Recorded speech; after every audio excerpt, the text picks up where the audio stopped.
A 34 años del golpe militar de 1976, recordamos qué pasaba en el mundo en ese momento.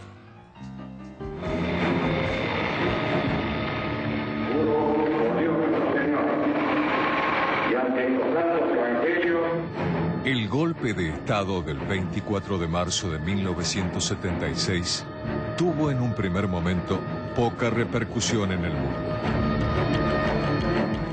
Todavía estaban frescas las imágenes de Pinochet en Chile y el argentino parecía uno más de la larga cadena de levantamientos militares que habían azotado a América Latina. Por otra parte, otros hechos acaparaban la atención mundial. Europa estaba en la recesión económica más importante después de la Segunda Guerra Mundial, con millones de desempleados, y Grecia, Portugal y España se liberaban de sus gobiernos autoritarios.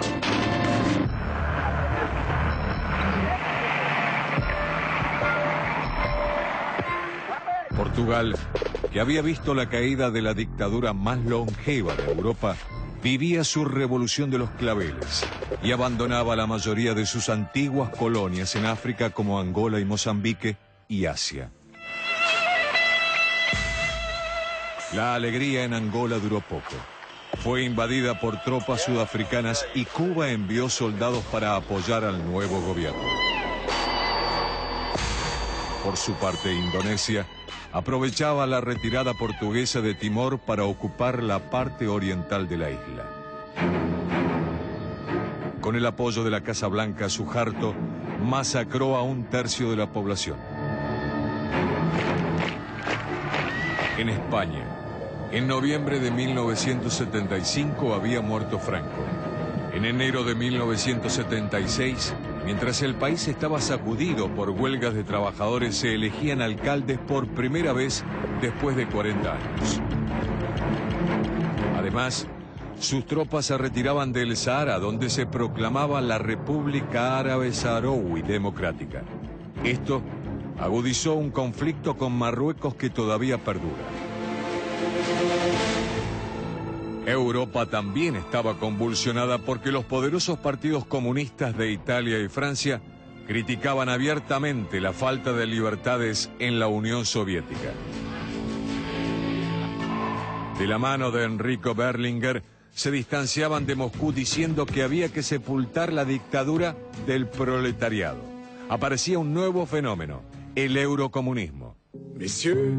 En la ceguera absoluta y casi al mismo tiempo, la República Democrática Alemana expulsaba de su territorio al famoso cantante socialista Wolf Biermann, porque se preguntaba si eso era socialismo. Más lejos, el sudeste asiático todavía estaba inmerso en la euforia de la liberación de Vietnam, Laos y Camboya, y el cese de los bombardeos norteamericanos que habían dejado millones de muertos. Pero en Camboya comenzó un régimen despótico liderado por Pol Pot. Millones de personas fueron obligadas a abandonar las ciudades y el primer productor mundial de arroz pasó a ser conocido por la hambruna y la matanza de más de 1 millón de personas. Recién en 1979, Vietnam lo invadió y acabó con el régimen.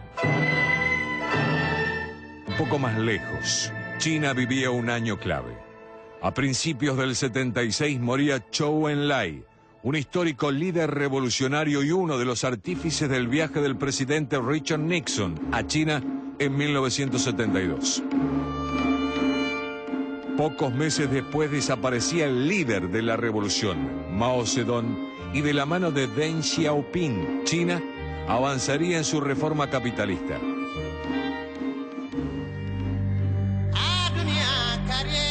En el Medio Oriente, el Líbano estaba inmerso en una sangrienta guerra civil que enfrentaba a cristianos, musulmanes y palestinos, y Siria se aprestaba a invadirlo. Un poco más lejos, Irak e Irán firmaban un acuerdo fronterizo que sería el preludio de la guerra de 1980.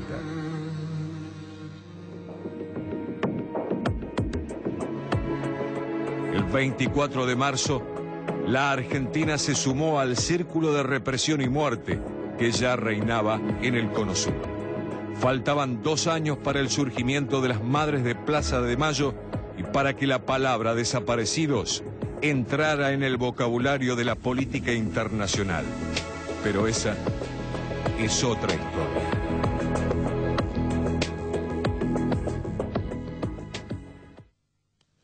Ya habíamos visto este informe en su momento y para los que nos siguen desde hace mucho, tal vez esa voz les habrá sonado, lo mismo que a nosotros, como una voz entrañable, que era la voz de Arturo Varela, nuestro compañero fallecido en febrero del año pasado y a quien todavía seguimos extrañando.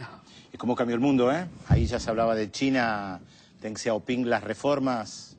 Después cayó en desgracia, ¿no? Después volvió. Sí, pero qué buen repaso, sobre todo Sí. una situación a 34 años, pero un cuadro bastante El buen completo. pantallazo, además, el informe sigue siendo buenísimo con esos mapas de lo más didáctico.